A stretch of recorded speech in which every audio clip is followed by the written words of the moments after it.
Here, man. It got a little crazy. The drama surrounding Caitlin Clark and the Indiana Fever just exploded into the public spotlight. And this time, it didn't come from fans, analysts, or social media noise. It came from inside the locker room. Veteran forward Sophie Cunningham broke her silence after a recent game and confirmed what so many had feared, what fans whispered about on Twitter, and what analysts hinted at on talk shows. The Fever are falling apart from the inside out. In a stunning post-game press conference, Cunningham didn't hold back. Her words weren't cryptic or carefully measured. They were raw, honest, and deeply unsettling. "We have our own islands," she said. That one sentence landed like a grenade. Not just because of what it meant in the moment, but because it confirmed weeks, no months of speculation. The Indiana Fever aren't a team. They're fragments. Pieces. Individuals occupying the same space, wearing the same jersey, but moving in entirely different directions. And at the center of this storm stands Caitlin Clark. She was supposed to be the spark, the once-in-a-generation phenom who would transform Indiana into a contender. Instead, she's surrounded by dysfunction, chaos, and teammates who don't seem willing or able to protect her. Not on the court. Not in the locker room. Not even in spirit. Sophie Cunningham's confession peeled the lid off everything. "I think we've kind of wavered a little bit," she said. "We have our own island." There was no dancing around it. No hiding behind platitudes about team building or chemistry. This was a cry for help, or at least, an admission of failure. And it echoed louder than any buzzer beater or ESPN headline. The issue isn't just missed rotations or sloppy fourth quarters. It's deeper. It's cultural. The team lacks trust, leadership, backbone. Players aren't lifting each other up. They're not riding for each other.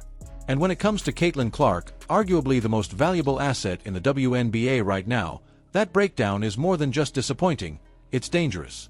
Caitlin isn't just battling defenders anymore. She's fighting isolation, indifference, a cold shoulder from the very team that was supposed to rally around her. The Fever's locker room, as Sophie describes it, is splintered. And that fracture is bleeding onto the court. There's no fire when Clark gets fouled hard. No retaliation when she's decked under the rim. No urgency from veterans to step up and say, "Not on our watch." Instead, what fans see is Caitlin getting rocked again and again, while her teammates stand still, stone-faced, or worse, disinterested. Sophie took responsibility. She said she needed to do a better job pulling people together. But let's not sugarcoat the reality. One veteran can't stitch together a team unraveling at the seams. Especially not when the wounds go all the way to the top. This dysfunction didn't happen overnight. It's the result of months of bad decisions, roster moves that made no sense, minutes handed to players who barely show effort, and a coaching staff that seems stuck in the past. The most glaring example, DeWanna Bonner. Bonner was brought in on a max contract in the offseason, a deal that baffled fans and insiders alike. She was supposed to bring leadership, experience, composure. Instead, she brought division. And just weeks into the season, the Fever cut her loose in what many now believe wasn't just a basketball decision, but a locker room one. Bonner, some suggest, had become a wedge, someone driving players into cliques, not unity. Then there's Natasha Howard, another vet who, on paper, should have been a difference maker. But what fans see game after game is indifference. Howard has been more animated checking on opponents than protecting her own teammates. In one now viral moment, she was quick to comfort an opposing player after a minor fall, but didn't even flinch when Clark was laid out seconds later. The message, loud and clear, loyalty is optional here. Even worse, Howard continues to log heavy minutes while players like Cunningham, who wear their heart on their sleeve, ride the bench. Why? Many point the finger at head coach Stephanie White, who previously coached Howard and may be letting old ties outweigh present performance. This favoritism is costing the team dearly. The locker room has turned into cliques, literal islands, as Sophie described. One analyst even mapped them out. Caitlin, Sophie, Lexi Hull on one side. Howard, Sydney Colson, and others on another. Aaliyah Boston and Dantas, floating in between, unsure where they even belong. And here's where it gets even uglier. Whispers are growing that these divides may not just be about basketball. That something darker is at play, something rooted in race, politics, and personal agendas. There's no solid proof, no confirmed statement.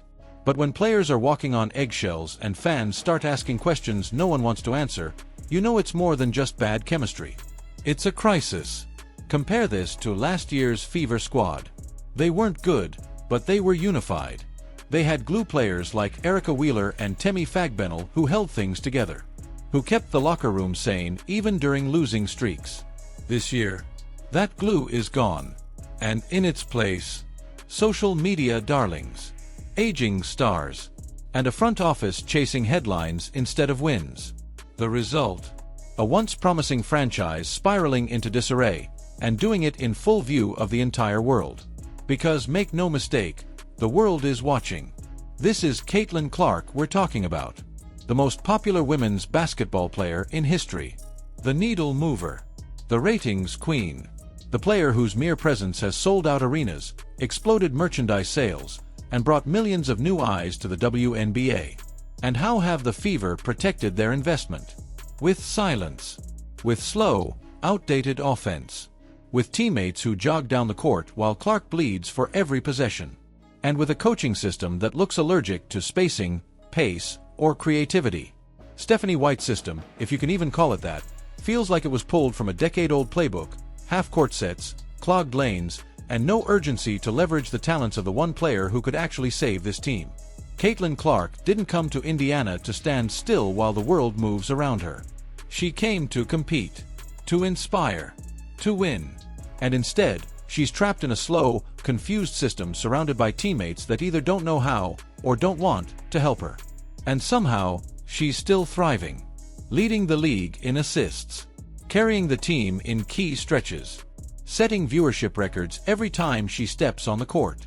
She's evolved her game, kept her composure, and done everything she can to make this broken machine move. But no one, can do it alone forever. If Indiana doesn't wake up soon, if the front office doesn't start making real, bold decisions, this isn't just going to cost them a season. It's going to cost them Caitlin Clark. Her trust. Her buy-in. Her presence. Because make no mistake, other teams are watching. They see the dysfunction. And they're counting the days until she's eligible for free agency, or until Clark herself starts questioning whether loyalty to Indiana is worth the beating she's taken physically and emotionally. This was supposed to be a fairy tale. A new era. A championship window opening. Speak up. Drop a comment below. Let your voice be heard. Defend your star. And if you want to keep following this unfolding WNBA drama, hit like, subscribe, and turn on notifications, because this story is far from over.